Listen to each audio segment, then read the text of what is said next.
Banyak pemandu kereta Melayu kini dapat dilihat di jalan-jalan raya di Singapura. Pekerjaan lain yang juga ditangani dengan baik oleh orang Melayu adalah sebagai berikut. Untuk penebangan hutan, semua pekerjaan sungai, dan kerja ukur serta tugas pencarian pada umumnya, orang Melayu sangat diperlukan, sebagai seorang yang ahli dalam kerajinan kayu, ahli perahu yang berketerampilan tinggi, dan terlahir sebagai perenang, keberanian yang tak putus, penuh sumber daya, dan dapat melakukan usaha yang luar biasa dan ketahanan yang tinggi. Dan jika ia disuruh menganggur padahal ia mampu melakukannya, ia tidak pernah menjadi pemabuk, berkat ketentuan agamanya yang mulia, yakni Islam. Ia tidak pernah mengemis, ia selalu bersih dan rapi pakaiannya, dan tingkah lakunya memiliki martabat dan sopan santun. Dan pendek kata, ia sangat berbeza dengan orang Australia yang gelandangan dan sundal, yang mengganggu dan mengotori teman-teman di Sydney dan Melbourne, membakar gudang serta menakut-nakuti perempuan dan anak-anak. Dapatlah hal ini dibayangkan. Tentang hal yang tidak mampu dilakukan oleh orang Melayu menurut pandangan para penegak kapitalisme kolonial Eropa abad ke-19, pengamat yang sama memberi petunjuk kepada kita. Ia berkata, tetapi untuk pekerjaan melombong yang membosankan, keras, tidak menarik, itu saja, kerja keras tanpa akhir dengan pemukul dan bor, beliung dan sekop, atau cangkul dan keranjang, yang berlangsung hingga belakangan ini, hanya satu suku bangsa yang perlu dipertimbangkan, yakni orang Cina yang sabar, lamban, hemat, dan ulet. Orang Cina dianggap ulet karena mereka melakukan bentuk kerja yang paling rendah. Masyarakat Melayu, walaupun ada sumbangan positif mereka terhadap jenis pekerjaan yang dicatat oleh penulis tersebut, dianggap malas, bukan karena mereka benar-benar malas, menurut definisi, tetapi karena mereka menghindari jenis kerja budak yang dilakukan orang-orang Cina dan Hindia karena terpaksa mengingat status imigran mereka. Sistem tersebut yang akan dihuraikan kemudian, menjebak mereka ke dalam jenis kerja paling rendah dari perlombongan dan perladangan. Inilah asal-muasal sosiologis dan ideologis dari citra tentang masyarakat Melayu yang malas. Orang-orang Melayu juga menanam pohon getah dalam ladang kecil dan mereka pergi ke pertambangan. Penulis ini juga memuji masyarakat Melayu dalam bidang yang lain. Orang-orang Melayu adalah penjebak yang ulung, dan mereka memborong hadiah yang dibayar oleh pemerintah untuk pembasmian hama. Pada tahun 1904, dibayar sekitar 5 ringgit atas hasil jeratan termasuk 45 ekor harimau, 20 ekor harimau tutul, dan 13 ekor harimau kumbang, di samping 989 ekor ular, 1130 ekor buaya, dan 1732 butir telur buaya. Walaupun demikian, dengarlah apa yang dikatakan olehnya tentang masyarakat tersebut. Dari sudut pandangan tenaga kerja, secara praktikal ada 3 suku bangsa Melayu, termasuk masyarakat Jawa, Cina, dan Tamil, yang secara umum dikenal sebagai keling. Pada dasarnya, orang Melayu adalah pemalas, orang Cina itu pencuri, dan orang keling pemabuk. Namun masing-masing dalam kelompok pekerjaan khususnya, murah dan cekap apabila betul-betul diawasi. Tentang kuli Cina yang dipuji oleh penulis tersebut sebagai orang ulet, ia cukup jujur menyatakan pendapat yang berikut, tanpa kebengisan atau kezaliman, tanpa kekejaman yang tak berperasaan daripada pekerja lombong berkulit putih terhadap si negro, yang telah mengakibatkan banyak kekacauan di Rhodesia, tanpa keributan yang terus-menerus dan bahasa kotor, kuli Cina harus dibuat sadar bahwa ia tidak sederajat dengan orang Eropa. Ia adalah keldai di antara bangsa-bangsa, mampu melakukan tugas yang paling keras di dalam keadaan yang paling berat. Tolak ansur terhadap segala jenis cuaca dan serangan penyakit. Makan sedikit dan kurang minum, bandel dan tidak berperasaan, tanpa kasih sayang dan berguna dalam darjat tertinggi. tetapi tidak pernah dalam keadaan apa saja yang mungkin dipercayai atau diperlakukan sebagai teman. Lebih jauh ia melanjutkan, dalam seluruh falsafah kulit Cina, tidak ada unsur rasa setia kawan. Setiap manusia berjuang untuk kepentingannya sendiri. Ia tidak lebih simpati daripada haiwan rendahan, dan kebaikan jauh tidak dihargai olehnya. Jika tidak didorong secara paksa, ia akan menolak untuk membantu menyelamatkan seorang teman daripada kematian, meskipun dirinya sendiri dapat mati atau luka-luka akibat sebab yang sama setiap jam di tempat kerjanya. Bagi penduduk seperti itu, kesatuan tindakan untuk kebaikan atau kejahatan tidak mungkin. Saya jauh lebih senang mengurus ribuan kulit Cina daripada 10 orang pribumi Italia Selatan. Yang pertama tidak akan pernah melakukan pembunuhan balas dendam, atau mengacungkan tangan menentang penguasa, tanpa merasakan ketidakadilan yang sangat menyolok, meskipun mereka tidak berpikir apa-apa tentang membangunkan kawan yang sedang tidur atau memperlakukan kasar perempuan yang tidak berdaya demi $1-2. Kiranya jelas dari kajian falsafah kapitalisme kolonial bahwa bagi seorang pekerja, untuk disebut ulet, ia harus menjadi keldai di antara bangsa-bangsa, mampu melakukan tugas terberat dalam keadaan yang paling sulit. Toleran terhadap segala jenis cuaca dan serangan penyakit, makan sedikit dan kurang minum, bandel dan tidak berperasaan, tanpa kasih sayang dan berguna dalam darjat yang tertinggi. Pemenuhan dengan berbagai jenis kerja lainnya yang di luar kelompok, keldai di antara bangsa-bangsa, digolongkan menganggur atau malas. Menjadi barang bergerak dari kapitalisme agraria adalah syarat untuk dianggap ulet. Para penegak sistem tersebut mengharapkan para pekerja agar mengerjakan hal-hal yang dia sendiri tidak menyukainya. Mereka bukan hanya dapat makan dan minum sedikit. Mereka bukan keldai tetapi ratu di antara bangsa-bangsa. Tugas-tugas yang berat, tidak menyenangkan, membosankan, kerja keras tanpa henti dengan pemukul dan bor, beliung dan sekop, biarlah dikerjakan oleh orang lain. Oleh karena itu gabungan konsepsi antara keuletan dan kerja kapitalis yang menindas menjadi jelas. Orang akan sia-sia untuk melihat bukti yang terjadi tentang kemalasan orang Melayu. Tidak ada hal yang konkret dan empiris yang dapat dikemukakan untuk menggambarkan konsep tentang kemalasan orang Melayu.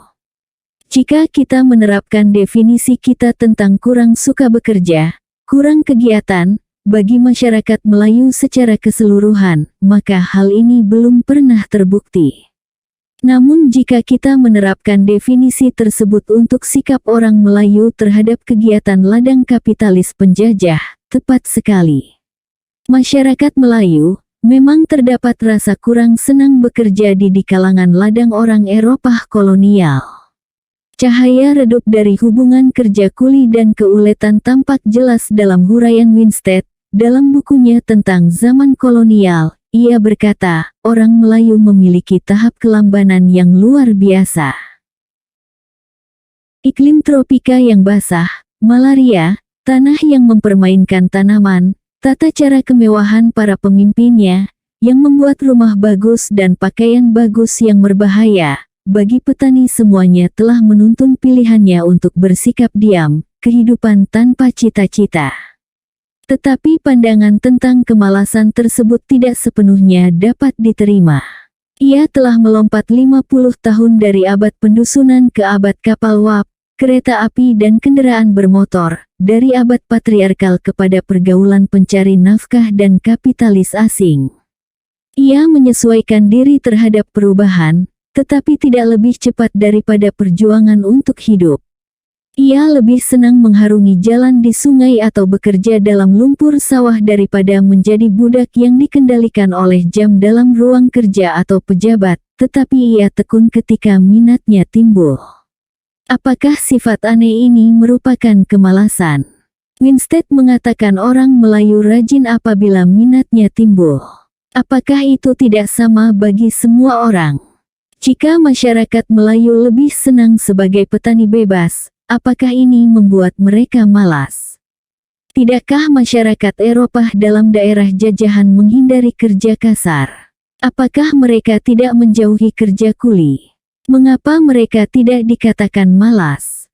Maka jelaslah, melalui catatan yang ada bahwa keuletan diartikan sebagai kemampuan bekerja pada tingkat yang tidak manusiawi dalam lingkungan kapitalis kolonial. Misteri kemalasan tersebut lebih jauh ditunjukkan dengan jelas dalam buku karangan seorang wanita Inggris, yang telah selesai melakukan suatu tugas besar, dan berkunjung ke Malaya selama 5 minggu pada tahun 1879. Dalam pendapatnya, masyarakat Melayu cukup tekun sebagai ahli perahu, nelayan, dan polis. Orang-orang Hindia menjadikan dirinya secara umum berguna berkat kemampuan mereka yang sedang-sedang saja.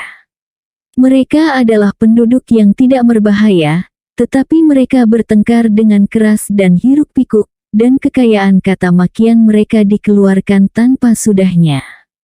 Masyarakat Melayu konon dilambangkan oleh senjata tajam yang disebut keris, untuk menarik perhatian penduduk secara umum dan oleh bentuk kegila-gilaan khas yang menimbulkan ungkapan, mengamuk.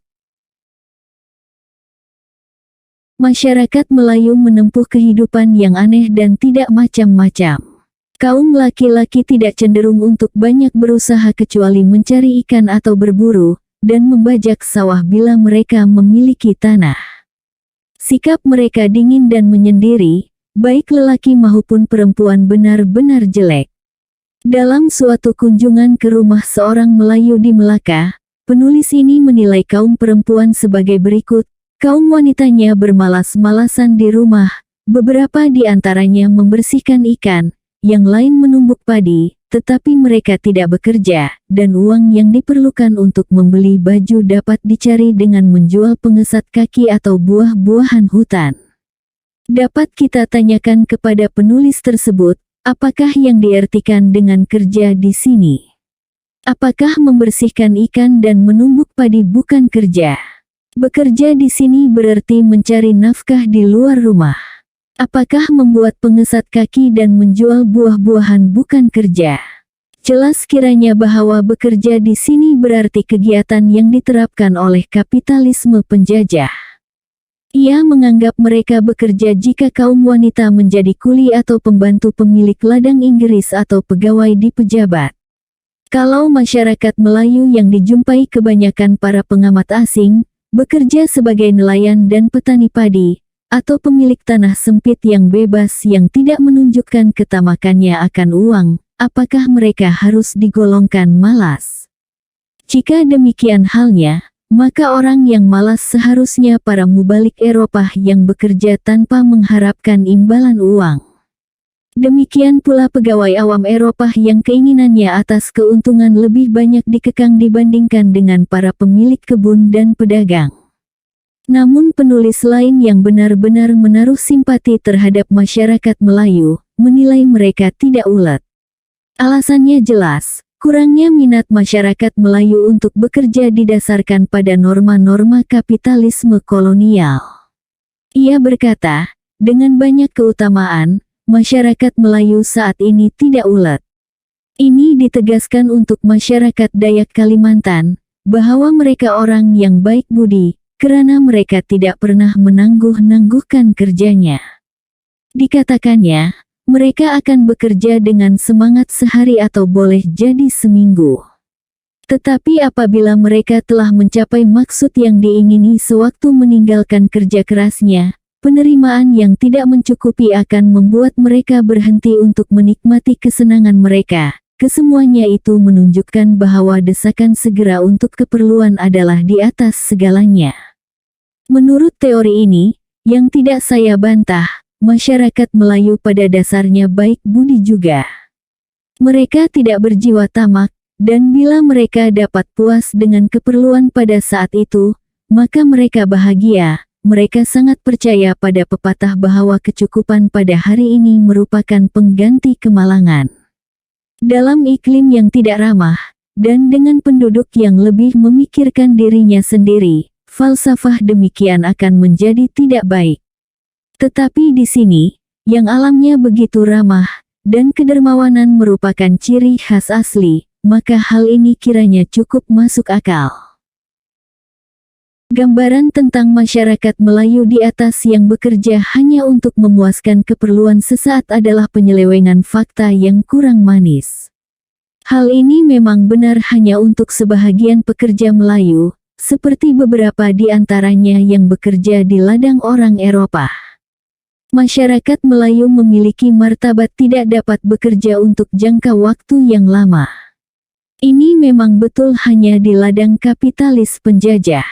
Para pengamat asing sendiri mengakui bahwa masyarakat Melayu mampu bertahan dalam pekerjaan yang terus-menerus dalam waktu lama dalam berbagai-bagai pekerjaan lain, seperti pamong praja, polis, menjadi pemandu, berkebun, doktor, mengurus kuda, dan lain-lain.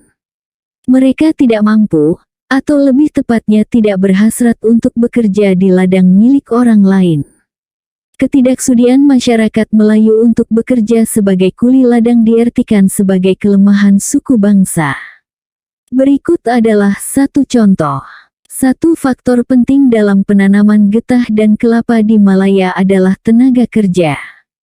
Penduduk asli Malaya tidak cukup jumlahnya, dan tidak sesuai dalam banyak hal lapangan kerja di ladang besar. Orang Melayu membenci pekerjaan rutin.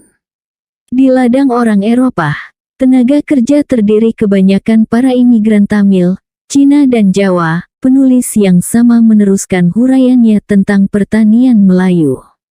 Para petani Melayu tempatan baik sebagai penanam padi maupun pemilik tanah mempunyai tanah beberapa ekar, pohon buah-buahan kelapa dan getah, tumbuh tidak teratur pada umumnya tidak dijaga bersama-sama dengan tanaman sampingan seperti sayur mayur, kacang tanah, nenas, pisang dan lain-lain, yang hasil panennya tidaklah begitu besar.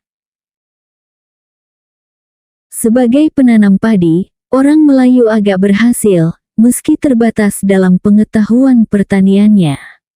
Kalau masyarakat Melayu tidak menyenangi pekerjaan yang lazim itu, maka mereka tidak akan dapat hidup sebagai manusia. Mereka menghindari kerja tersebut yang tetap ada di lombong dan ladang milik orang lain yang mengeksploitasinya. Pengamat manapun dapat melihat bagaimana rapinya petak sawah dijaga. Begitu pula kebun buah-buahan di perkarangan rumah. Semuanya ini memerlukan kerja terus-menerus dan tetap. Kenyataan bahwa masyarakat Melayu berpindah ke pekerjaan biasa yang lain di luar ladang dan lombong telah diabaikan oleh para penulis tersebut.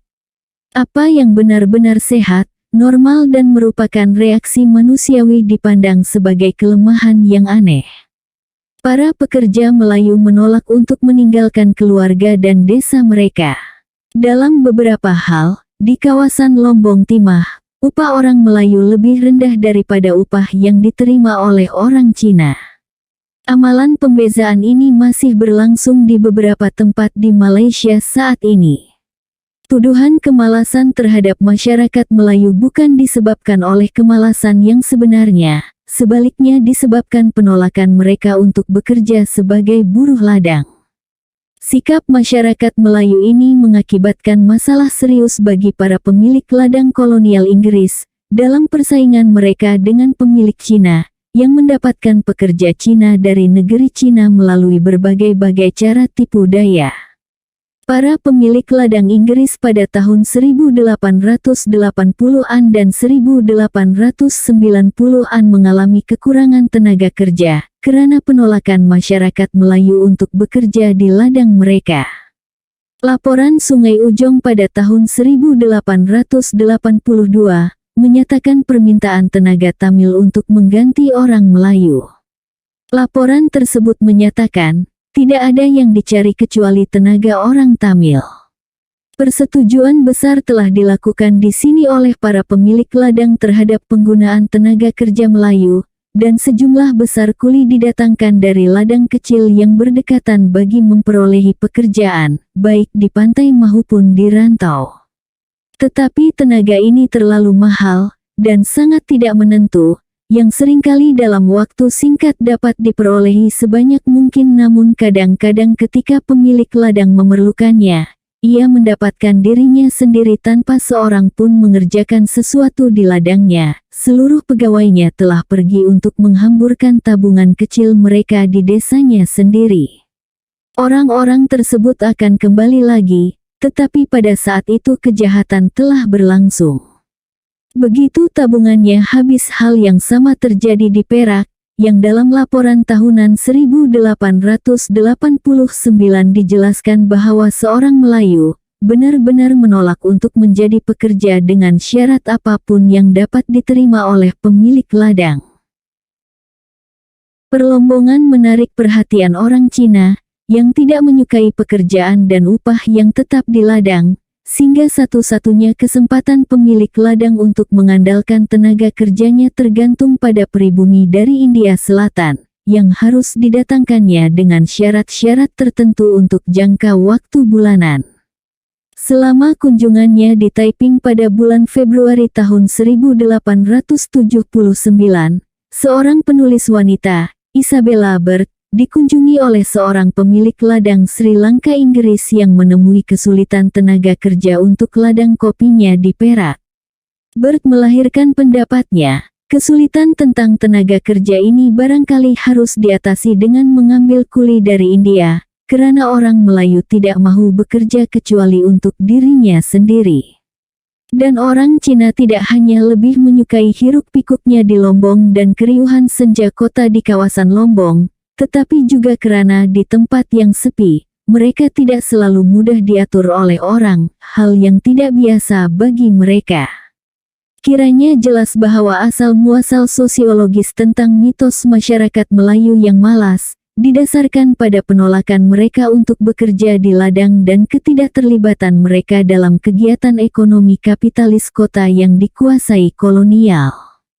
Hal yang sama juga berlaku bagi masyarakat Jawa di Jawa. Mereka tidak menanggapi dengan penuh semangat terhadap ladang tanaman uang, mereka harus dipaksa. Oleh karena itu, mereka juga dituduh malas. Di Eropa dan Amerika, pada abad ke-19 dan selepas itu, terdapat banyak penduduk yang bekerja di berbagai-bagai tempat yang berlainan untuk jangka waktu pendek.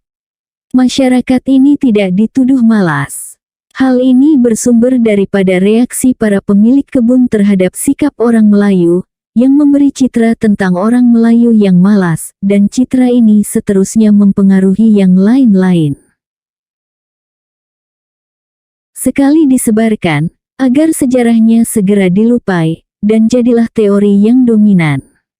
Teori ini merasuki pikiran para wartawan, guru sekolah, penulis tamu seperti Isabella Bird, pamong praja, pedagang, usahawan, dan sebagainya. Masyarakat Melayu seperti kebanyakan masyarakat lain dalam sejarah bukan kaum pemalas, industri, perdagangan, perang, dan pemerintahan dicatat dalam sejarah. Hanya setelah kedatangan orang Portugis kelompok pedagang Melayu kegiatan mereka dalam pertanian menurun. Para imigran India dan Cina terjerat dalam kegiatan pengeluaran kapitalis kolonial. Sejumlah besar mereka tetap menjadi kuli. Hanya sedikit daripada mereka seperti Yap Ah Loi menjadi kapitalis yang jaya. Kuli-kuli imigran tersebut ditinggalkan dalam keadaan buta huruf dan mundur. Mereka dimanfaatkan semata-mata sebagai alat. Seekor keledai di antara bangsa-bangsa, merupakan tanggapan yang masuk akal. Mereka datang ke tempat kerja mereka sendiri juga. Tuduhan tentang kemalasan semata-mata merupakan kebencian yang terselubung terhadap sikap tidak sudi orang Melayu untuk menjadi alat yang memperkaya para pemilik ladang kolonial. Bab 6. Kapitalisme penjajah dan sikapnya terhadap tenaga kerja pada abad ke-19 dan awal abad ke-20. Pada tahun 1846, Karl Marx dan Friedrich Engels menulis karya bersama yang memberi petunjuk penting tentang pemahaman sejarah. Hal ini sangat sesuai dengan tema kita. Mereka mengamati sebagai berikut. Gagasan daripada kelas penguasa adalah gagasan yang menguasai dalam setiap zaman, yakni kelas yang mempunyai kekuatan kebendaan untuk menguasai masyarakat, pada saat yang sama menguasai kekuatan intelektual, kebendaan yang siap digunakan, pada saat yang sama mengendalikan sarjana mental sehingga dengan demikian secara umum dapat dikatakan bahwa gagasan orang yang tidak memiliki sarana mental tunduk pada kelas tersebut. Kelas yang memiliki sarana mereka lebih lanjut meneruskan. Para individu yang menyusun kelas yang berkuasa tersebut memiliki kesadaran di antara hal-hal lainnya, dan karena itu berpikir sebegitu jauh, maka sebagaimana mereka berkuasa sebagai kelas dan menentukan luas serta batas suatu zaman merupakan kejelasan bagi dirinya sendiri, bahwa mereka mengerjakannya dalam seluruh kemampuan mereka, sehingga dalam bidang-bidang yang lain juga mereka menguasai, sebagai pemikir, penggali gagasan, serta mengatur pengeluaran dan pengagihan berbagai-bagai gagasan pada zamannya, karena itu gagasan mereka adalah gagasan yang menguasai pada zamannya. Karena kapitalisme penjajah yang disandarkan pada ladang merupakan ideologi utama kekuatan yang berkuasa pada abad ke-19, maka gagasan mereka mengenai pribumi dan berbagai-bagai komuniti yang berbeza, konsep mereka tentang kemalasan dan klasifikasi mereka tentang tenaga kerja yang berguna dan yang kurang berarti, menjadi gagasan utama pada saat itu. Di Filipina, Indonesia dan Malaysia, penduduk pribuminya dituduh malas. Sumber sosiologis yang sangat lazim daripada tuduhan tersebut adalah tanggapan pribumi terhadap tenaga kerja ladang. Di Indonesia, kerja berat dipaksakan secara langsung terhadap penduduk pribumi selama masa berlakunya sistem tanaman paksa. Di Filipina, orang Spanyol juga telah mengandalkan kerja paksa. Di Malaysia, meskipun secara langsung tidak dijumpai kerja paksa, secara tidak langsung ada juga. Sistem kerja paksa di Filipina dan Indonesia telah memungkinkan pemerintah penjajah Belanda dan Spanyol menyalurkan tenaga kerja imigran. Di Jawa, selama masa kolonial tidak ada tenaga kerja Cina atau India, meskipun terdapat pedagang Cina dan India. Di Sumatera ada beberapa orang Cina sebagai pekerja ladang. Gagasan kapitalis penjajah tentang pembangunan, sebahagian besar didasarkan pada keserakahan untuk memperoleh keuntungan yang tidak terhingga dan menangguhkan seluruh kepentingan yang lain. Baik kapitalis Cina maupun Inggris pada abad ke-19 sangat jelas memperlihatkan ciri-ciri ini. Kehidupan manusia dan kesehatan dianggap sebagai hal yang kedua penting, dinilai dari jenis dan cara penyalahgunaannya. Begitu banyak terjadi sehingga pemerintah kolonial menganggapnya penting untuk mengatur penyalahgunaan tertentu. Semuanya itu terutama dihubungkan dengan pengerahan dan lapangan kerja selanjutnya berupa tenaga kerja kontrak dari Cina dan India. Penyuburan kapitalis di Malaya tercapai atas beban tenaga kerja yang dikontrak ini. Pada saat kuli-kuli Cina dipuji ulet, mereka mendapatkan dirinya dihisap dalam keadaan yang tidak dapat dihindari. Sejumlah langkah perundangan ditempuhi, berakhir pada tahun 1912, yang menghapuskan tenaga kerja kontrak. Pada tahun 1823, Raffles mengeluarkan peraturan yang berikut, karena seringkali terjadi tenaga kerja bebas dan lain-lainnya dibawa dari Cina dan karena para penumpang tidak mempunyai cara untuk membayar tambang mereka, serta dengan harapan, setiap rakyat di Singapura akan memberi sejumlah uang muka dengan syarat menerima pelayanan daripada kelompok tersebut untuk jangka waktu yang terbatas sebagai imbalan jasanya. Maka penetapan tersebut dapat dipersetujui, dengan ketentuan kelompok tersebut didaratkan sebagai orang-orang bebas, tetapi jumlah uang tambang tersebut atau yang lainnya dibatasi sampai 20 ringgit dan jangka waktu pelayanan sebagai imbalannya tidak melebihi 2 tahun, serta dalam setiap perjanjian dimasukkan persetujuan tentang kebebasan kelompok tersebut di hadapan seorang hakim, dan didaftar sebagaimana mestinya. Peraturan Raffles tidak mempertimbangkan apa yang terjadi sebelum kedatangannya di Singapura, keadaan kerja selama 2 tahun, dan apa yang terjadi setelah 2 tahun. Beberapa orang pendatang memiliki cara yang memadai untuk membayar tambang mereka sendiri. Namun, keperluan tenaga kerja yang begitu besar telah mendorong adanya sistem tambang hutang. Para perantara kuli di Cina Selatan, Hong Kong dan Singapura, mengatur pengapalan sejumlah kuli ke Pulau Pinang dan Singapura. Sesampainya di sana, para perantara tersebut mendapatkan pekerjaan untuk kuli-kuli imigran tersebut. Para perantara ini pada umumnya jahat. Para majikan membayar mereka menurut harga pasar untuk setiap pekerja. Para pekerja yang didatangkan dengan sistem ini disebut anak babi, dan orang yang menguasai rumah penginapan mereka disebut pimpinan anak babi. Mereka dirayu di desanya di Cina Selatan dengan berbagai-bagai kisah kemakmuran yang dapat diraih, atau mereka akan diajak ke kota, dilibatkan dalam perjudian, mereka kehabisan uang, lalu kemudian si pencari tenaga atau pemilik rumah penginapan akan membujuk atau memaksa mereka berhijrah bagi membayar hutang judinya. Upah yang ditawarkan di luar negeri lebih tinggi, tetapi para pekerja jarang menerima sepenuhnya. Cara pengangkatannya tidak manusiawi, bahkan menurut patokan abad ke-19. Pada hakikatnya kuli-kuli tersebut diperlakukan seperti lembu atau babi, dan banyak peristiwa yang dapat dibuktikan dengan baik, terjadinya ratusan kuli yang mati selama berlayar, atau hanyut seperti tikus tanpa kesempatan menyelamatkan diri ketika kapal mereka tenggelam. Perlakuan kejam yang lebih hebat berlangsung bukan dalam perjalanan pendek ke Malaya, tetapi semasa mengharungi lautan Pasifik yang memakan waktu yang lama. Kenyataan yang menghairankan adalah bahwa, meskipun berlangsung ketidakmanusiawian dalam perdagangan, semakin banyak kuli yang terkena umpan, orang-orang yang berwenang di berbagai-bagai pelabuhan Cina sesungguhnya melarang lalu lintas tersebut, karena banyaknya penyelewengan. Pada tahun 1888, tercatat bahwa seorang perantara kuli di Suato dipenggal lehernya karena telah menipu kuli-kuli berhijrah. Tetapi, meskipun berbagai-bagai peringatan keras seperti ini dilaksanakan terus bagi mengawasi penghijrahan, usaha pencarian kuli tersebut masih sangat menguntungkan dan ruang untuk melakukan rasuah begitu luas, sehingga penghijrah dengan sistem lama yang sama berterusan, dan tidak ada tindakan yang berbeza yang diambil di Cina untuk memperbaiki nasib rombongan besar penghijrah yang malang di bawah sistem tambang hutang.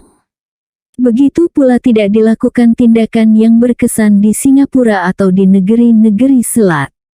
Peraturan Raffles tidak mencakup perlengkapan yang berkesan untuk melaksanakan ini selain kehakiman. Setelah lepas dari tangan perantara, kuli tersebut jatuh ke dalam genggaman kontraktor ladang. Disinilah, kejahatan sistem yang khas tersebut mengekalkan dirinya sendiri. Baik perusahaan Eropa maupun Cina ikut bersalah. Huraian yang berikut menjelaskan sistem tersebut. Misalnya dalam sistem lapangan kerja yang biasa di ladang gula di Provinsi Wellesley, yang dimiliki Cina maupun Eropa adalah sistem rumah kecil. Dengan sistem ini, pemilik ladang membahagi ladang mereka kepada bahagian-bahagian, yang salah satunya dikuasai oleh kontraktor Cina. Pemilik mengatur pembelian kuli, kemudian menyerahkannya kepada kontraktor dengan membebankan pengeluarnya ke akaun kontraktor. Para kontraktor menguasai sepenuhnya kuli-kuli tersebut, menyediakan kecil, dan membuat seluruh penetapan upah, pangan, dan sebagainya. Kuli-kuli tersebut tidak diizinkan meninggalkan rumah kecil kecuali ketika bekerja di ladang dengan pengawasan, dan terjadilah perlakuan buruk yang meluas. Kuli dicambuk, makanannya buruk, dan dikurung pada malam hari bagi mencegah mereka daripada lari. Pada umumnya tidak ada pengobatan modern, dan banyak penyakit. Kontraktor menyediakan candu untuk kuli dengan harga yang tinggi dan mendorong penggunaannya untuk meningkatkan keuntungan mereka sendiri. Mereka atau pimpinan mereka, berjudi secara tidak jujur, dan karena itu merampas sisa upahnya yang kecil yang sebenarnya dapat ditabung. Sesungguhnyalah kuli tersebut tidak menerima upah kontan apapun, dimasukkan ke dalam akunnya, sedangkan candu hutang judi dan upahnya berbagai-bagai pembelian yang lain dibebankan kepada akunnya. Ia selalu berhutang.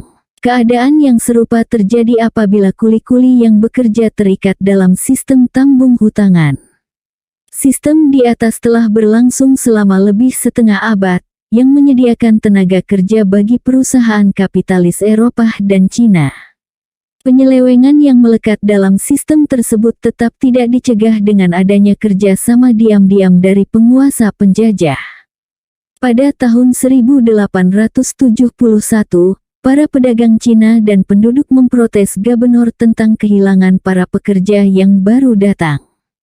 Pada tahun 1873, rayuan lebih lanjut diterima oleh gubernur daripada orang-orang Cina tempatan, yang memohon adanya peraturan yang melarang pencolekan yang memalukan atas pendatang baru tersebut, penentuan para petugas yang memeriksa, dan pembinaan pangkalan untuk pencatatan dan penginapan. Pada tahun 1873, rang undang-undang tentang imigrasi telah diperkenalkan. Hal ini sangat ditentang oleh anggota dewan yang tidak rasmi, yang menganggap bahwa kejahatan telah dibesar-besarkan dan bahwa tidak ada yang perlu dilakukan untuk mencampuri kemasukan tenaga kerja bebas. Karena jika imigrasi dihentikan akan diganggu, perusahaan yang kini berkembang dengan baik menjadi layu dan jatuh. Rang undang-undang ditetapkan menjadi undang-undang sebagai Ordinan ke-10 tahun 1873, tetapi undang-undang itu tidak pernah dikuat-kuasakan. Berbagai-bagai peraturan yang menggantikan, seperti yang satu ini, bertujuan memperbaiki sistem dan pengambilan khususnya nasib para pekerja setelah kedatangannya, namun keseluruhannya tetap merupakan langkah-langkah yang tinggal kertas. Pada tahun 1890, pembela orang-orang Cina mencatat bahwa tidak ada pangkalan pemeriksaan swasta yang memperolehi izin pemerintah. Suatu suruhanjaya yang dibentuk pada tahun 1890 mencatat beberapa penyelewengan yang sudah lazim, termasuk kenyataan bahwa para kuli dipaksa pergi ke Sumatera yang bertentangan dengan kemauan mereka. Di Pulau Pinang pembela orang-orang Cina mencatat beberapa penyelewengan yang serius. Dengan paksa, beberapa pekerja membanting tulang di sebuah ladang Cina. Beberapa di antaranya yang telah menyelesaikan kontrak mereka 3 atau 4 tahun sebelumnya, terus-menerus terjerumus dalam hutang, dan dipaksa untuk bekerja di sana. Orang yang bekerja bertentangan dengan kemauannya selama 9 tahun masih juga dijerat hutang. Mereka tidak dapat keluar dari pulau tersebut karena para pengawas di feri akan menahannya, dan tidak ada perahu yang bersedia menerima mereka sebagai penumpang. Suasana sekitar kedatangan mereka penuh dengan peringatan. Perahu-perahu Eropa yang digunakan untuk mengangkut mereka ke negeri-negeri selat, tidak seperti perahu Cina yang digunakan pada kurun sebelumnya. Kuli-kuli tersebut diturunkan dan ditahan selama 10 hari, kebanyakan di pangkalan yang tidak ada peluang untuk bergerak bebas. Para penjaga pangkalan membawa mereka dari kapal, mengawal mereka di pangkalan, dan akhirnya mereka diizinkan bekerja setelah dibayar. Mereka diperlakukan seperti binatang. Ada kesepakatan di kalangan pengamat selama kurun waktu itu bahwa para penjaga pangkalan seluruhnya jahat. Keadaan kacau bilau, nyaris menimbulkan rusuhan, kadang-kadang berlangsung di atas kapal. Orang-orang yang kasar dari pantai merampas anting-anting dan gelang para penumpang wanita, dan menghasut para penumpang yang belum dibayar supaya melarikan diri. Laporan Suruhanjaya tahun 1890 untuk menyelidiki keadaan tenaga kerja di negeri-negeri selat, yang disampaikan kepada pemerintah tahun 1891, memasukkan keterangan tentang syarat-syarat kontrak yang biasa dibuat untuk para pendatang baru di sana. Untuk pekerjaan pertanian di negeri-negeri Selat dan di negeri-negeri Melayu hari kerjanya dalam setahun 360 hari. Upahnya $30 setahun, sekitar 8,5 sen sehari. Daripada jumlah itu dipotong $19.50 untuk tambang dari negeri Cina. Makanan dan beberapa helai pakaian disediakan oleh majikan. Jika pekerja pada akhir tahun pertamanya terjerat hutang dan masih dipakai, upahnya Rp3 sebulan dan diberi makanan. Bahagian yang menarik daripada kontrak tersebut adalah antisipasi terhadap hutang. Ada perbezaan kecil dalam tarif upah dan tambang bagi pekerja Lombong di Perak dan Pahang. Berhubung dengan kerja kontrak di ladang Eropah menggunakan sistem Cina, pengurus ladang membayar kontrak pengurus dan sebagai imbalannya ia membayar upah pekerjanya. Cara yang biasa dalam mengambil orang Cina bekerja di ladang Eropah adalah sebagai berikut. Kuli-kuli didapatkan melalui ketua kampung. Ikatan kerja biasa dengan majikan ditandatangani di daerah perlindungan, tetapi ini tidak mempunyai arti praktis, orang-orang tersebut tidak pernah dibayar langsung oleh pengurus. Begitu pula dalam banyak hal, nama mereka pun tidak dikenalinya. Semua yang dikerjakan majikan adalah menandatangani ikatan kerja dan membayar berbagai pengeluaran yang perlu kepada ketua kampung yang membantu mendapatkan mereka. Tugas berikut yang mereka lakukan adalah pembayaran sesuai dengan perjanjian kontrak melalui ketua kampung, yang perhitungannya dengan kuli-kulinya tidak pernah diperiksa. Oleh karena itu pengawasan terhadap kuli-kulinya tersebut dipasrahkan sepenuhnya kepada ketua kampung yang menguasai mereka. Rumah kongsi tempat mereka tinggal pada umumnya dibina di sekitar ladang dengan jarak yang jauh dari gedung utamanya dan jarak antara satu sama lain berjauhan dan bebas daripada pengawasan. Keadaan seperti ini dimaksudkan untuk mengelabui pihak kepala kampung, dan amalan semacam itu memang ada. Bahkan kita tidak melihat atau mendengar sebuah ladang tunggal yang mengambil orang Eropah yang berbicara bahasa Cina, kecuali melalui ketua kampung atau barangkali juru tulis orang Cina. Tidak ada saluran yang dapat digunakan majikan untuk bertanya kepada kuli-kulinya atau mengajukan keluhan. Beberapa contoh kekejaman di kawasan ladang tersebut cukup berharga diketengahkan. Di Pulau Pinang seorang kuli mati kelaparan dalam gudang kecil rumah sakit di halaman rumah majikan, 50 ela dari Pondok Polis. Suruhanjaya tidak meragui bahwa di dalam ladang Cina dan Eropah para pekerjanya tidak jarang dipukul oleh ketua kampung. Biasanya mereka cukup makan sepanjang mereka mampu bekerja, tetapi Suruhanjaya tidak begitu percaya tentang sakit dan tidak sihat. Ia kurang memberikan perhatian terhadap tenaga kerja di Lombong Timah. Hal ini disebabkan pada waktu itu kegiatan Eropah di Lombong diabaikan.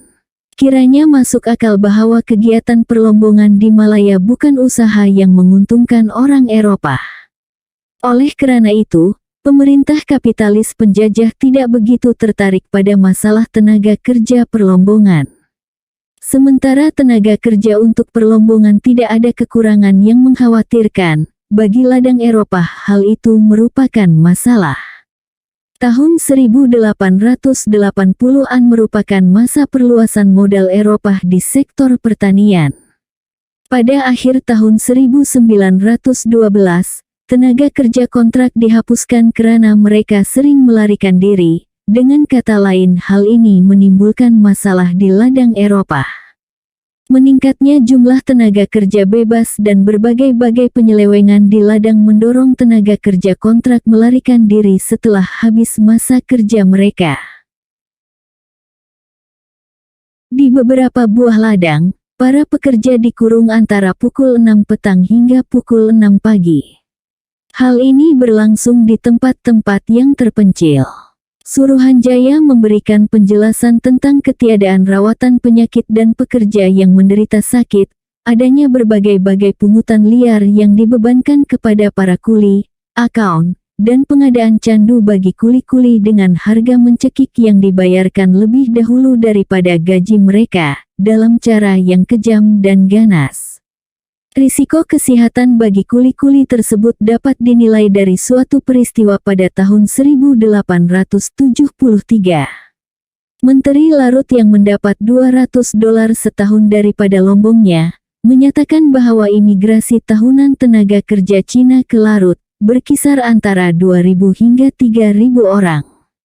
Sekitar 10% hingga 30% diantaranya mati karena demam ketika menebas hutan. Tatkala lombong itu pertama kali dibuka, 50% tenaga kerja tewas. Pada pembukaan lombong timah di Ampang, Kuala Lumpur tahun 1857 pada mulanya terdapat 87 orang kuli. Setelah 2 bulan, karena serangan demam dan harimau, hanya tinggal 18 orang sahaja. Peristiwa kekejaman yang paling hebat dicatat oleh Suruhanjaya pada tahun 1910 tentang sebuah ladang di Sungai Kurau. 3 orang dijatuhi hukuman kurungan yang keras dan pemiliknya didenda $50 karena kelambatan mengirim seorang singkek yang sakit ke rumah sakit. Ia dimasukkan ke rumah sakit pada pukul 6 petang dan mati pada pukul 6 pagi yang berikutnya. Diagnosa punca kematiannya berdasarkan pemeriksaan mayat adalah disentri. Penyelidikan pada tanggal 25 Februari telah menyodorkan kenyataan bahwa singkek ini dipaksa makan kotoran manusia sehari sebelum dikirimi ke rumah sakit, di samping tindakan kejam yang berpanjangan, karena ia terlalu sakit untuk mandi. Ketua kampung memaksa kuli ini makan kotoran manusia. Ia menggosokkan kotoran tersebut pada gigi kuli tersebut. Kong Tau ini adalah salah satu daripada 3 orang ketua kampung yang dijatuhi hukuman penjara dengan sukarela karena menyakiti singkek lain seperti dihuraikan di atas. Tidak ada laporan lanjut yang diperolehi berhubung dengan kejadian ini karena petugas kesehatan mengatakan bahwa kotoran yang dijejalkan kepada si korban tidak dapat dibuktikan menular. Di ladang yang lain di daerah Krian, para pekerjanya disiksa oleh ketua kampung yang akhirnya dihukum. Ia memperkosa para pekerja. Homoseksual bukan hal yang luar biasa di ladang tersebut. Kelompok tenaga kerja pendatang kontrak yang lain adalah orang-orang India dari India Selatan. Mereka diambil bekerja di ladang Eropa. Hingga tahun 1857, migrasi orang India ke Pulau Pinang berjalan spontan, dengan kapal peribumi. Karena berlebihan, pemerintah India pada tahun 1857 dan tahun 1859 menetapkan undang-undang yang mengatur lalu lintas dan menetapkan luas geladak bagi setiap penumpang dan beban. Kesannya adalah menaikkan pengeluaran dan menurunkan jumlah pendatang yang tambangnya dibayar dahulu oleh pemilik kapal. Para majikan kemudian mengirimi agen ke India untuk membuat kerahan. Tenaga kerja bahkan telah menjadi komoditi ekspor yang besar. Hasilnya sama dengan peristiwa Cina, tenaga kerja kontrak terus-menerus menderita karena cengkaman hutang, dengan segenap tindakan kejam yang menyertainya. Meskipun ada perbedaan dalam ciri-ciri tersebut karena faktor kebudayaan, pada dasarnya pola eksploitasi itu sama. Pada tahun 1873, beberapa ladang di Provinsi Wellesley melalaikan tenaga kerja India mereka secara memalukan. Mereka yang sakit dihantar ke rumah sakit pemerintah pada saat akan mati. Kerangka perlembagaan pada waktu itu, tahun 1876, diwujudkan dalam Indian Immigrant Protection Ordinance, yang diterima dengan gembira oleh pemilik ladang di Provinsi Wellesley. Ini merupakan suatu pemihakan yang menyolok mata terhadap pihak pemerintah penjajah, bahwa dalam beberapa suruhanjaya yang dibentuk, perwakilan tenaga kerja tidak ada, sementara ada wakil dari para pemilik ladang.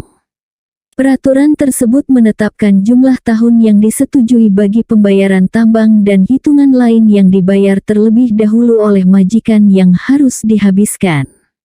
Upah bulanan diperhitungkan 12 sen sehari untuk regu kelompok pertama dan 10 sen sehari bagi regu kelompok kedua. Potongan maksimum oleh majikan ialah RM1 sebulan. Seorang pekerja yang membolos, mengabaikan atau menolak arahan untuk bekerja, didenda 50 sen setiap hari. Jika hal ini berlangsung selama lebih 7 hari, majikan dapat mengajukannya ke hukuman penjara yang keras selama 14 hari. Apabila ia belot dihukum penjara yang keras selama 1 bulan atas pelanggaran yang pertama. 2 dan 3 bulan untuk pelanggaran kedua dan ketiga. Hukuman tidak membebaskan pekerja daripada kewajibannya. Tanggungan sangat diberatkan kepada para pekerja tersebut. Kalau untuk membuktikan pelanggaran hukum oleh para pekerja selalu ada kemungkinan, tidak demikian halnya untuk membuktikan peristiwa yang sama pada majikan.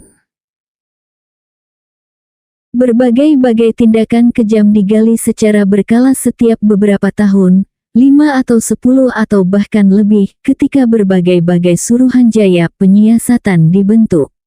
Selama paling kurang 1 abad, berlangsung penyalahgunaan dan kekejaman terhadap tenaga kerja.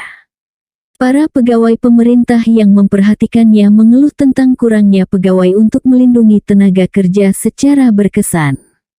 Banyak di antara perundangan ini sesuai hanya di atas kertas, sepanjang perlindungan tenaga kerjanya diperhatikan. Keadaan tenaga kerja India dibicarakan pada tahun 1879. Seorang pemilik ladang Eropah menjelaskan bahwa uang $3.60 sebulan yang diperolehi oleh kuli India sudah cukup. Beras harus dianggarkan $1.20 sebulan. Oleh karena itu ia masih memiliki $1.40 untuk disimpan, menurut pemilik ladang ini. Penginapan percuma, minyak diperoleh, apabila sakit ia mendapat makanan dan pengobatan percuma. Tetapi Ketua Pegawai Kesehatan Negeri-Negeri Selat yang telah mengunjungi ladang melaporkan keadaan yang berbeza. Petugas tersebut mengatakan bahwa hal itu tidak mencerminkan keadaan yang sebenarnya. Pada akhir bulan, kemungkinan besar kuli-kuli tidak memiliki apa-apa untuk ditabung.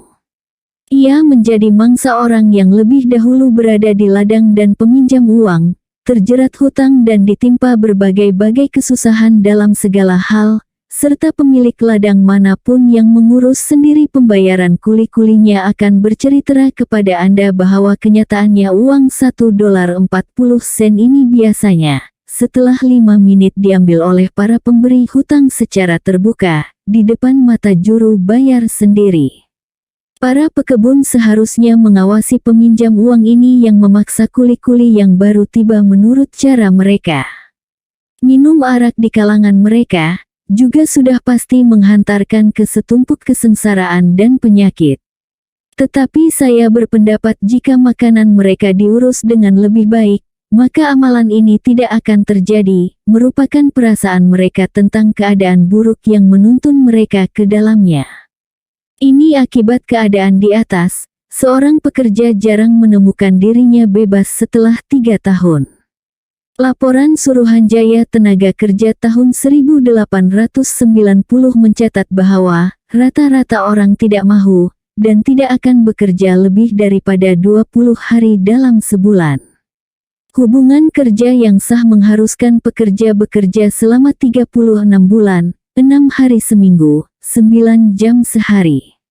Uang muka daripada majikan, hari-hari yang dihabiskan di penjara atau menghadiri sidang, ponteng kerja, cuti sakit yang melebihi 30 hari, semuanya menjerat pekerja. Hanya sejumlah kecil pekerja yang kenyataannya dibebaskan pada akhir 3 tahun.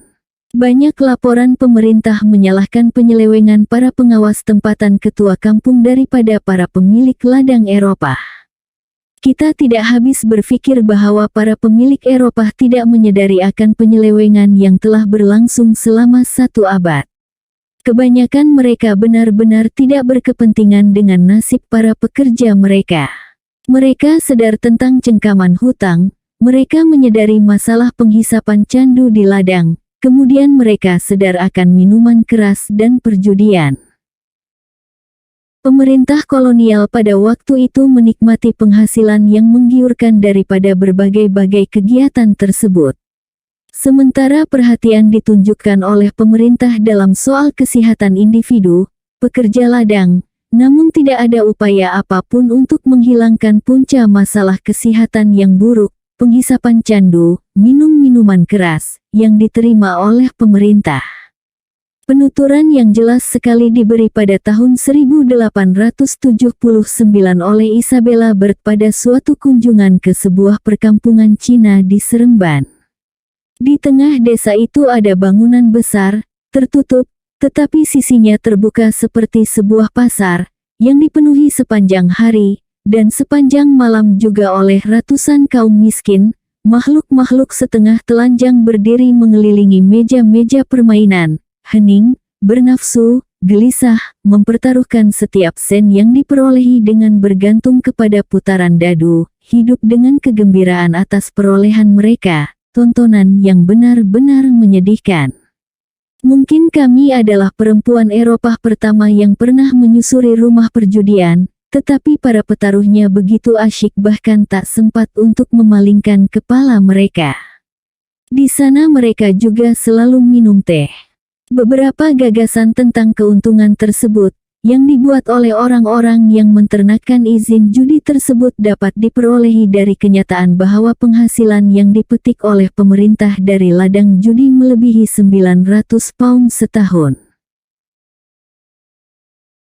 Berjudi, menghisap candu dan minum tuak adalah tiga hal yang membuat ketagihan, yang dipersetujui oleh pemerintah kolonial.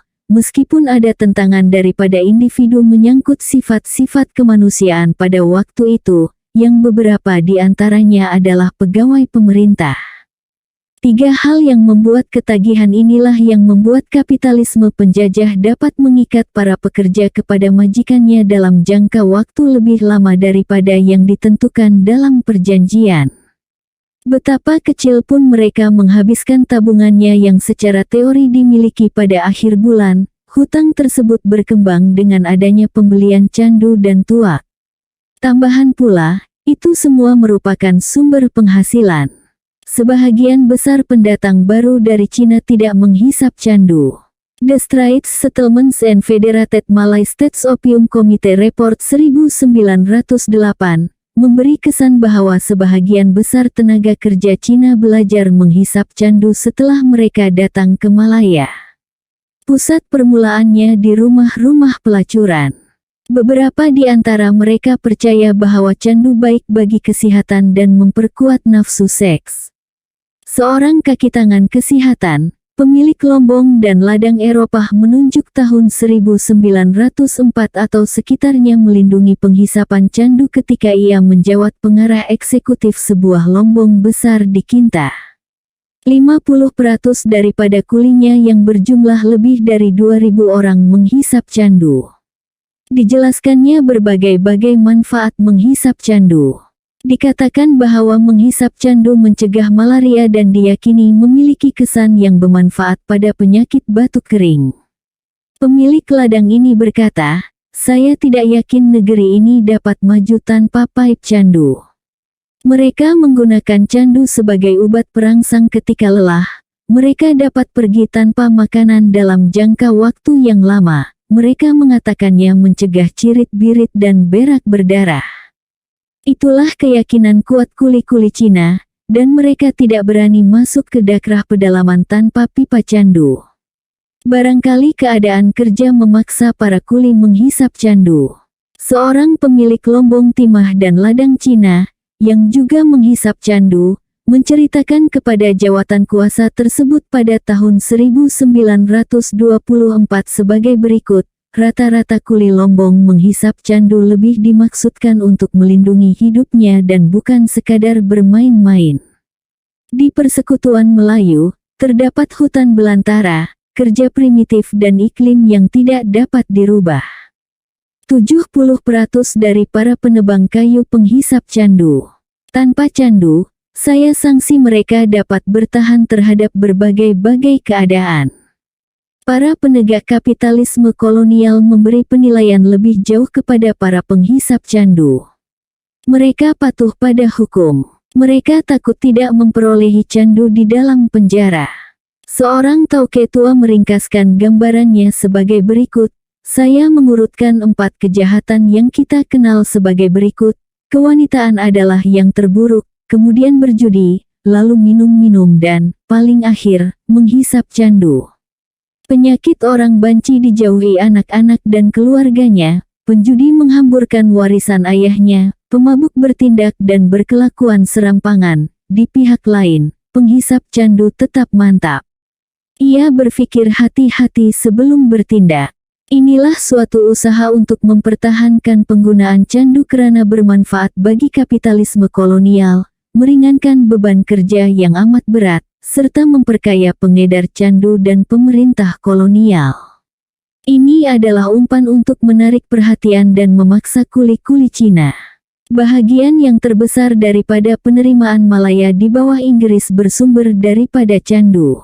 Antara tahun 1896 dan 1906, paling rendah 43,3%, pada tahun 1904 yaitu 59,1%. Sejak tanggal 1 Januari tahun 1910, pemerintah Inggris menasionalisasikan dan memonopoli perusahaan, penjualan dan pengedaran candu. Penghasilan Malaya di bawah Inggris yang lain sebahagian besar berasal daripada pajak candu, daripada kesengsaraan dan keburukan manusia. Ini merupakan contoh yang paling jelas diketahui dalam sejarah politik yang diambil dan diorganisasi dalam cakupan yang luas, tanpa keberatan moral apapun, sesuai dengan kepentingan penguasa kolonial dan kapitalisme. Peracunan seluruh negeri oleh para penguasa kolonial Inggris telah berlangsung selama lebih daripada 1 abad. Meskipun ada tentangan daripada bahagian negeri, baik di dalam maupun di luar masyarakat Inggris. Orang-orang Belanda dan Spanyol melakukan juga tetapi tidak setamak Inggris pada abad ke-19 dan dalam dasawarsa pertama abad ke-20. Pada tahun 1918, 46% pendapatan negeri Johor berasal daripada candu. Ini meliputi 72% daripada seluruh pengeluaran. Oleh karena itu, selama lebih daripada 100 tahun, pegawai pemerintah tanah jajahan daripada protektorat Inggris digaji sebahagian daripada candu, daripada hasil kesengsaraan dan keburukan manusia. Ucapan Lamot cukup berharga untuk dikutip, hal yang terpenting daripada perdagangan candu terdapat di Timur Jauh.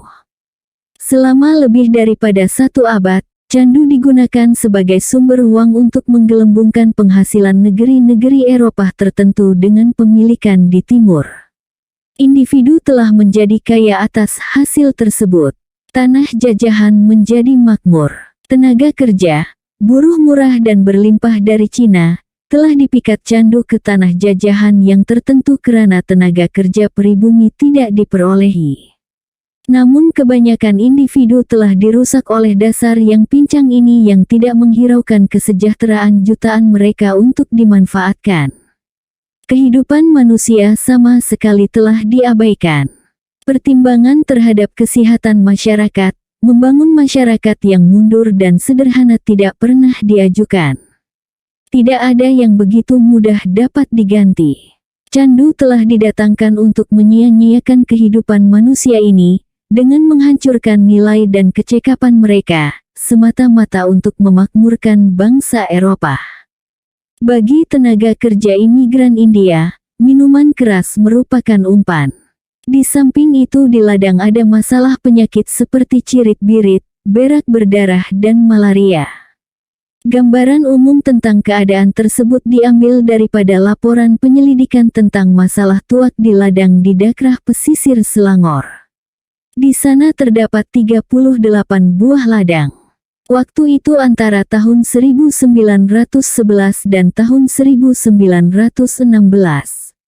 Pada tahun 1916, Jumlah tenaga kerja daripada 38 buah ladang ini 48.408 orang. Sebahagian besar buruh India. Dari jumlah ini, 22.343 orang dimasukkan ke rumah sakit dalam tahun tersebut, 2.354 orang mengidap cirit-birit dan berak berdarah, dan 9.786 orang mengidap malaria. 20,2% tenaga kerja menderita malaria, tidak termasuk yang terkorban dalam tahun-tahun sebelumnya. Pada tahun 1911, 10,1% daripada tenaga kerja yang berjumlah 41.897 orang dimasukkan ke rumah sakit karena malaria. Jumlah kematian untuk tahun 1916 daripada segala penyakit itu 1.064 orang. Penggunaan obat bius seperti jua candu dilaksanakan oleh pemerintah bagi meningkatkan pendapatan telah mendorong kebiasaan dalam berbagai-bagai bentuk yang lain. Pada tahun 1936, tampaknya tidak mungkin untuk menghapuskan minuman keras di ladang getah karena kemungkinan pengacuan daripada para peminum minuman keras yang lebih berbahaya yaitu samsu.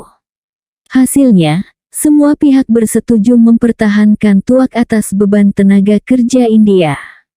Sastri, anggota Badan Legislatif India, yang dikirimi oleh pemerintah India untuk menyelidiki tentang tenaga kerja India di Malaya, pada tahun 1936, mencatat sebagai berikut, "Saya teringat bahwa di suatu negeri seperti Malaya di mana anggaran belanjanya selalu berlebihan, dan pajak tidak menjadi bahagian utama daripada pendapatan, keadaannya sangat menguntungkan untuk menyerahkan kebijaksanaan pada larangan yang pokok, dan saya berusaha keras untuk menyelidiki bagaimana pendapat orang yang mengetahui persoalan ini tentang sejauh mana hal ini mempengaruhi tenaga kerja India."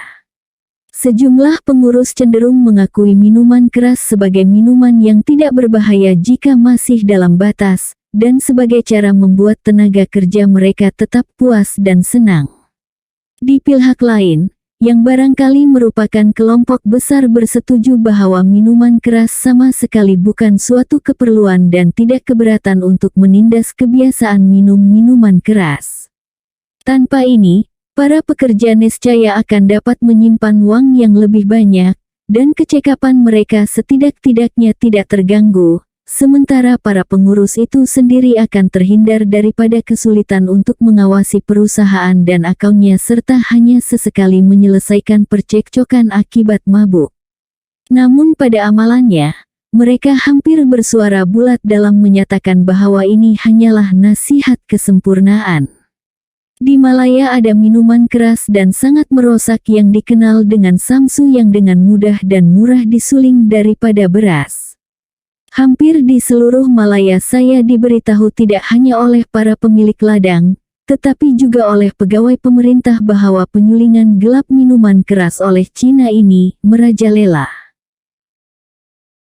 Ini tampak bahwa peralatan yang digunakan begitu sederhana susunannya dan murah untuk dipasang yang karenanya pengawasan yang berkesan merupakan persoalan yang sangat pelik. Di Johor saya diberitahu bahwa denda yang paling berat telah dijalankan, tetapi kejahatan tersebut tetap tidak dapat diawasi.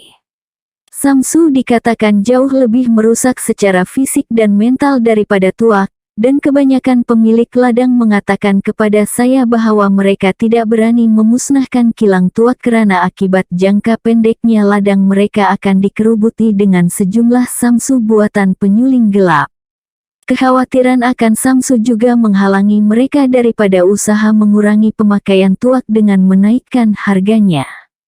Bukti tentang penyulingan gelap samsu tersebar secara meluas dan karenanya tidak mungkin untuk mengesampingkannya. Sikap kapitalisme penjajah terhadap tenaga kerja pada abad ke-19 dan awal abad ke-20 membantu menjelaskan tanggapan orang Melayu terhadap tenaga kerja dalam perusahaan ekonomi penjajah.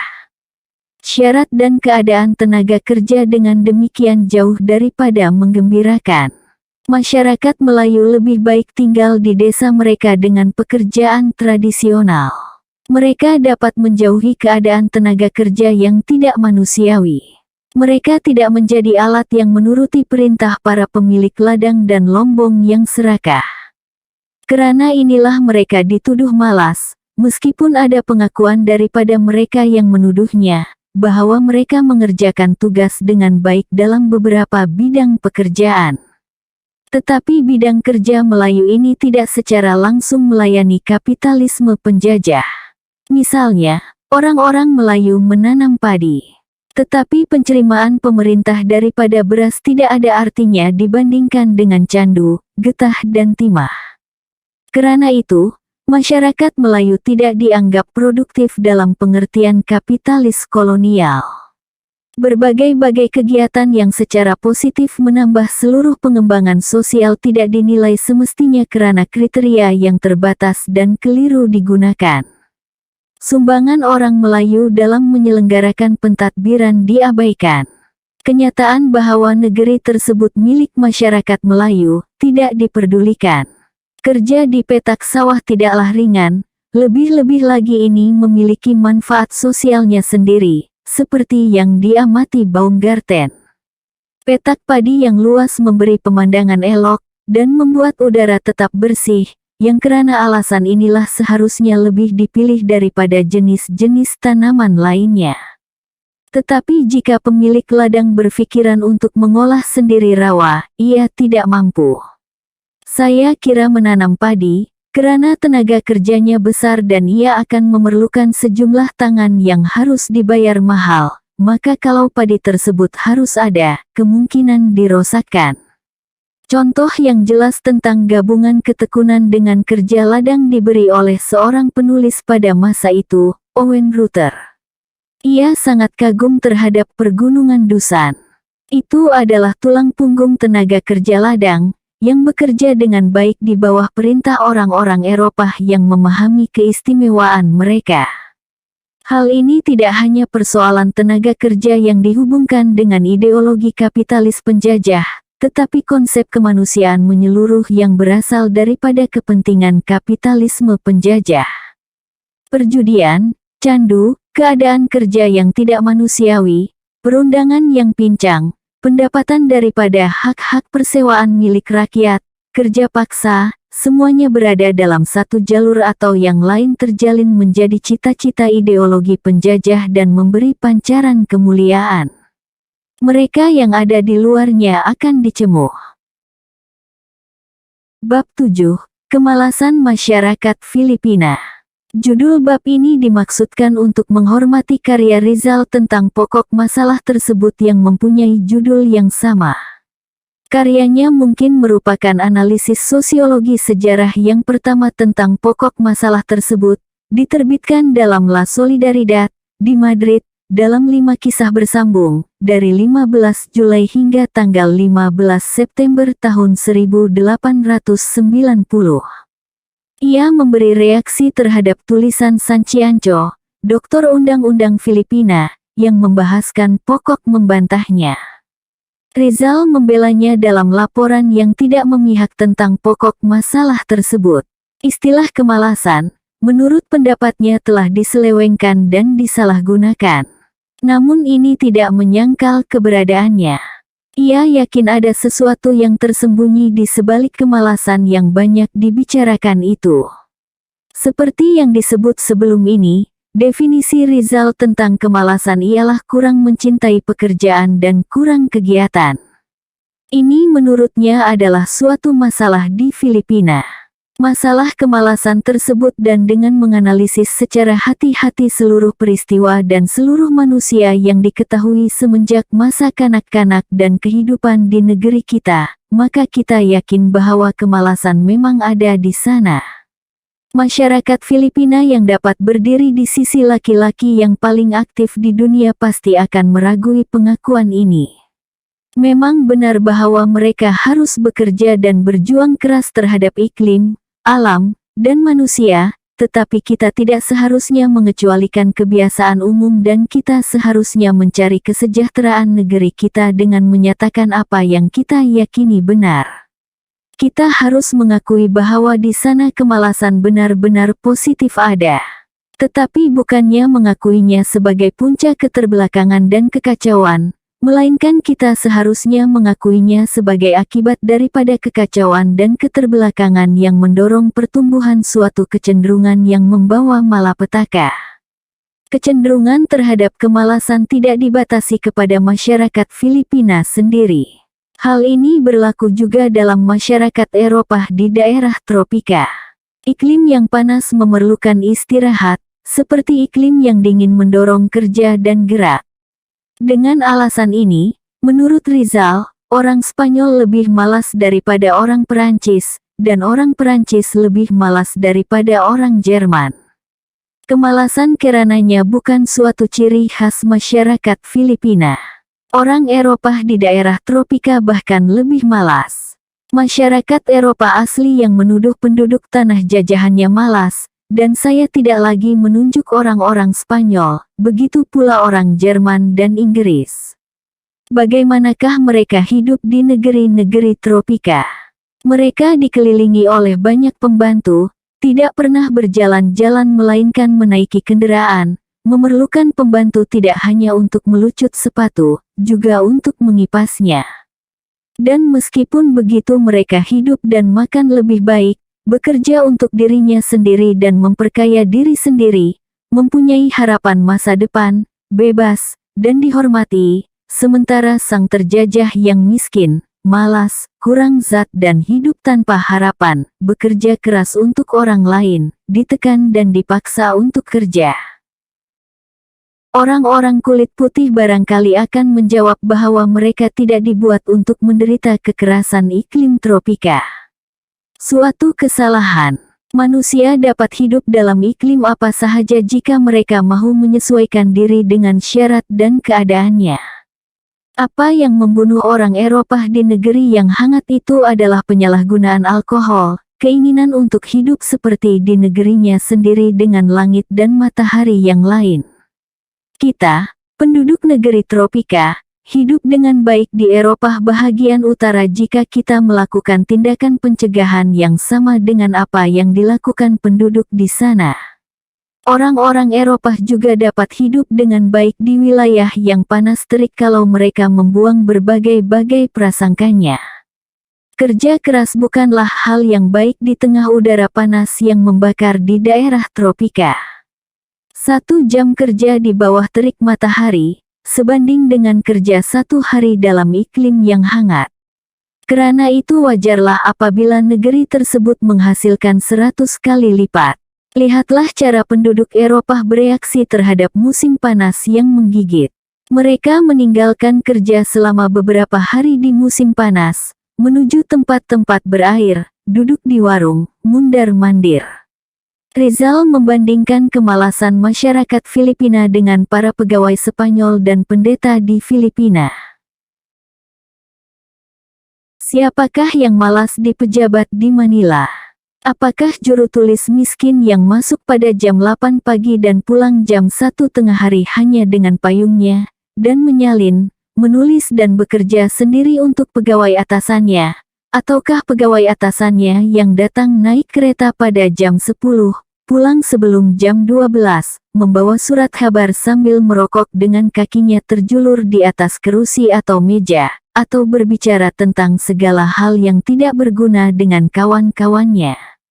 Siapakah yang malas? Seorang pembantu Hindia, yang diberi upah rendah dan diperlakukan buruk, yang harus mengunjungi semua fakir miskin yang sakit, yang hidup di perkampungan.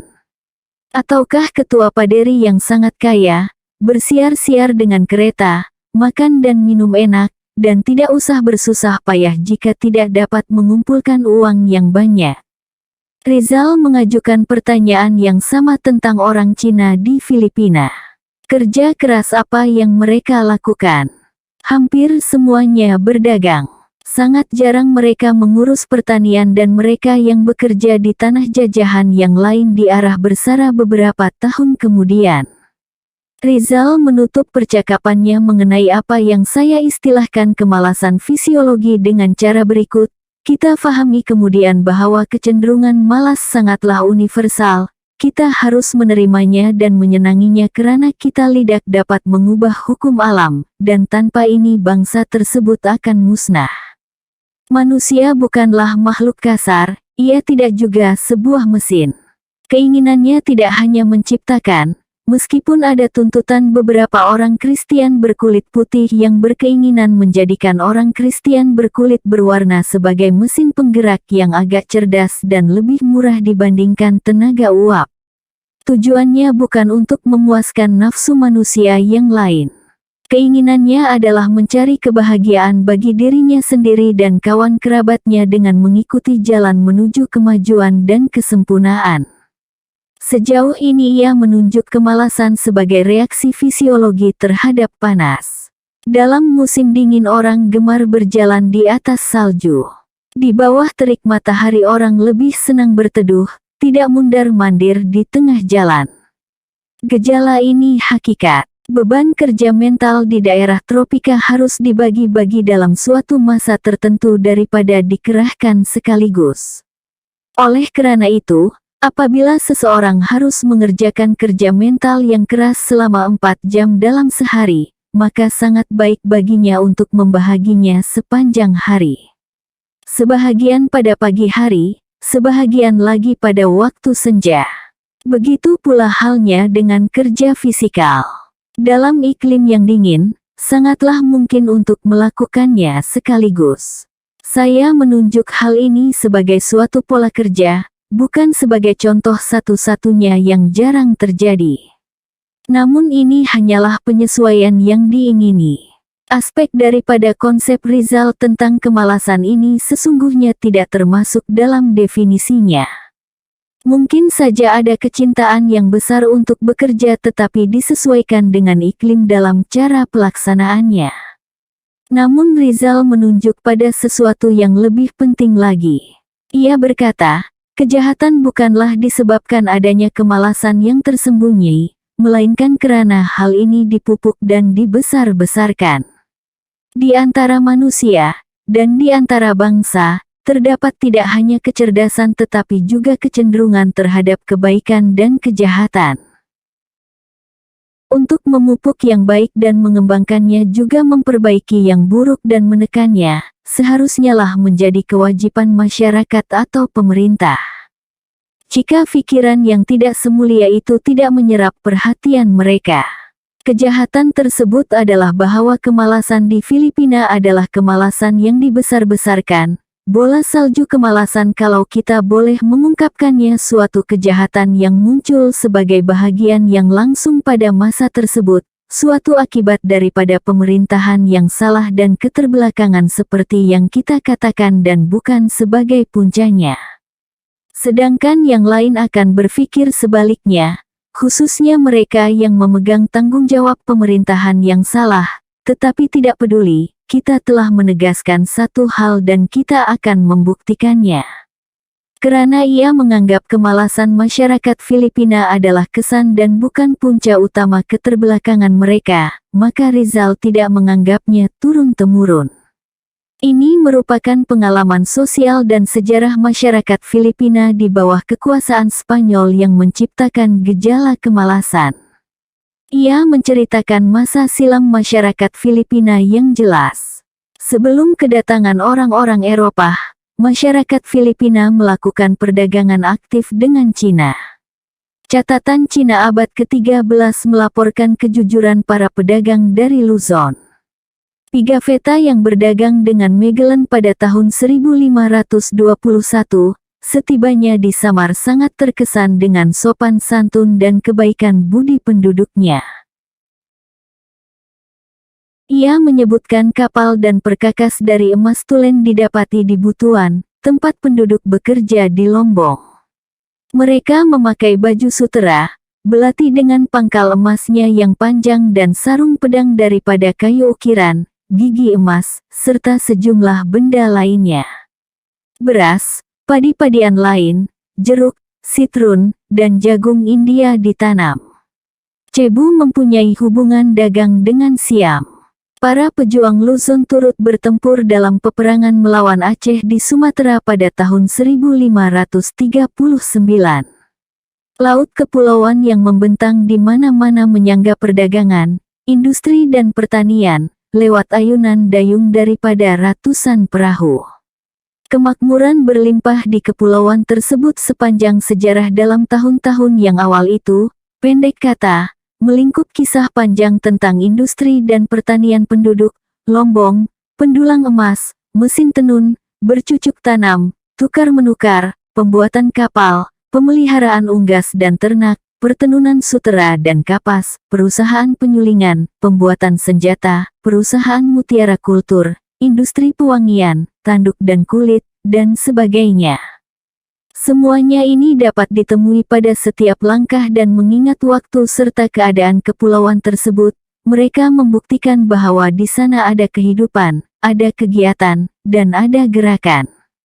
Rizal membuktikan kebenaran pengamatannya daripada sumber-sumber yang terdahulu yang terkenal seperti Morga, Cirino, Colin, Argensola dan lainnya. Pertanyaan yang diajukannya, apakah yang membuat orang Filipina yang aktif dan penyembah berhala itu menjadi orang Kristen yang malas dan lamban seperti dinyatakan oleh para penulis sezaman?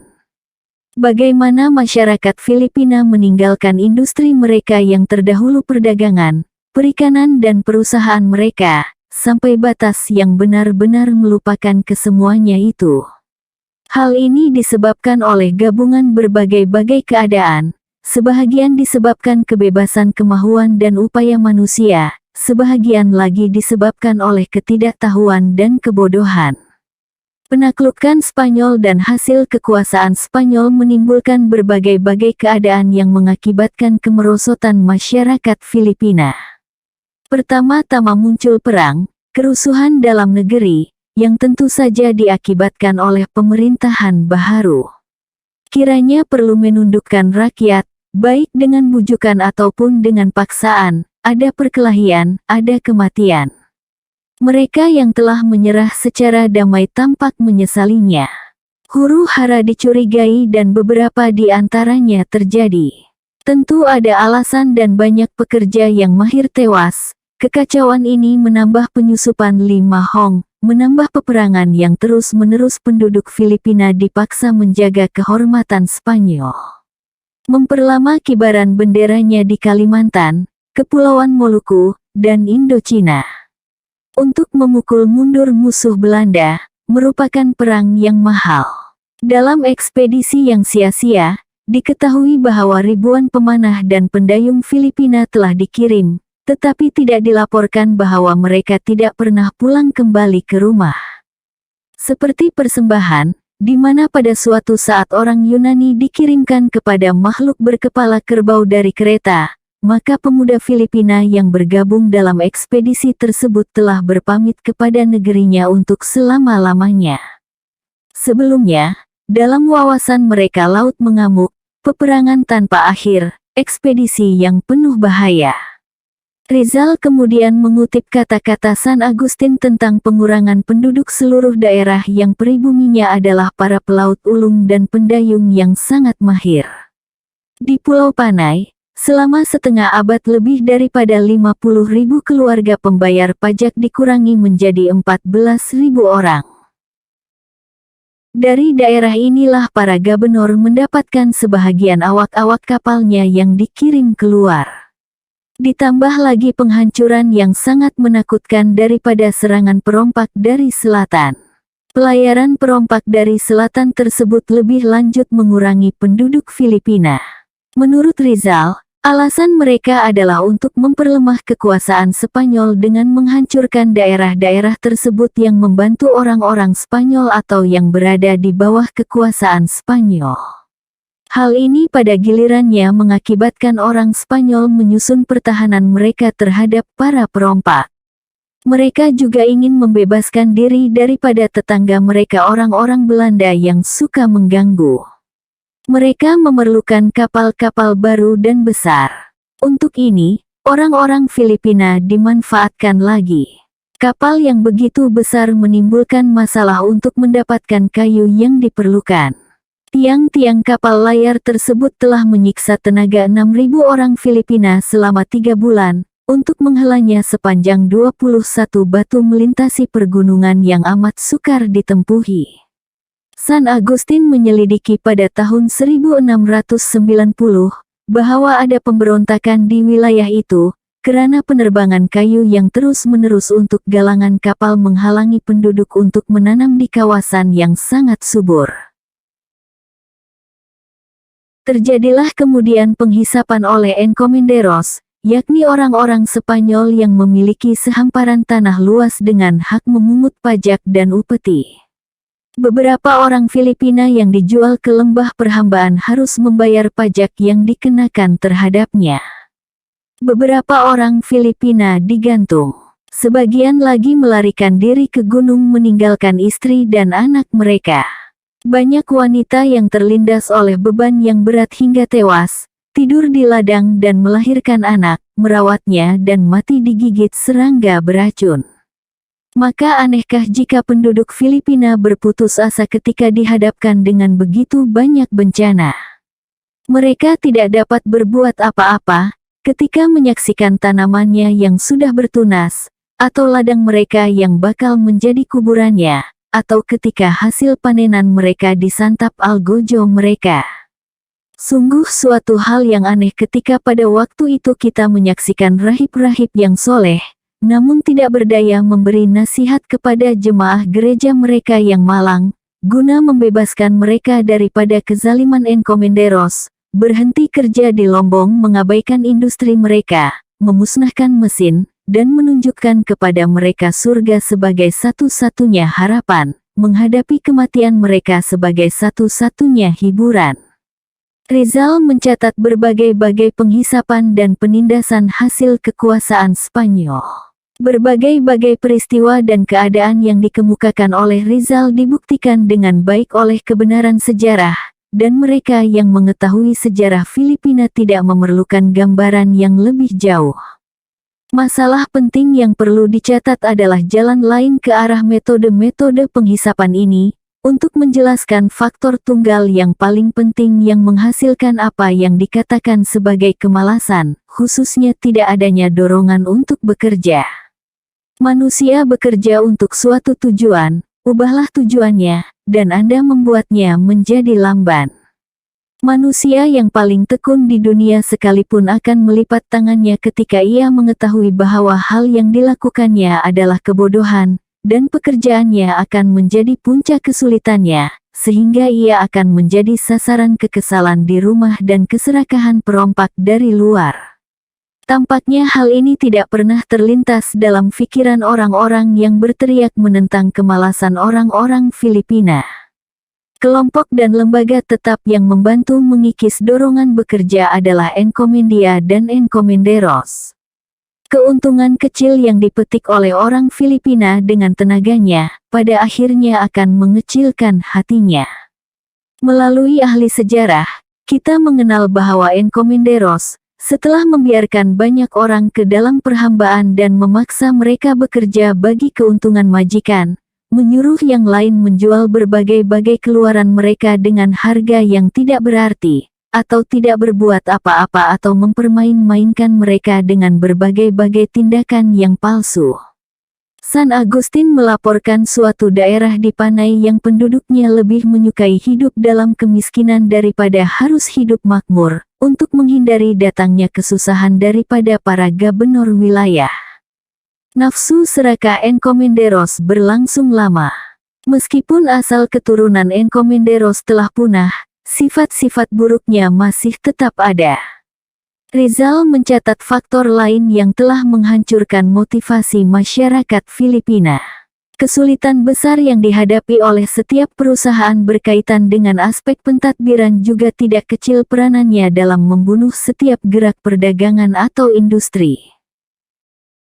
Semua orang Filipina dan mereka yang tinggal di Filipina yang berpengharapan menjalankan usaha, harus mengetahui selok-belok pengurusan, berbagai-bagai dokumen, berapa banyak kemasukan dan pengeluaran, berapa banyak kertas yang dicap, dan seberapa besar kesabaran yang perlukan untuk mendapatkan izin daripada pemerintah.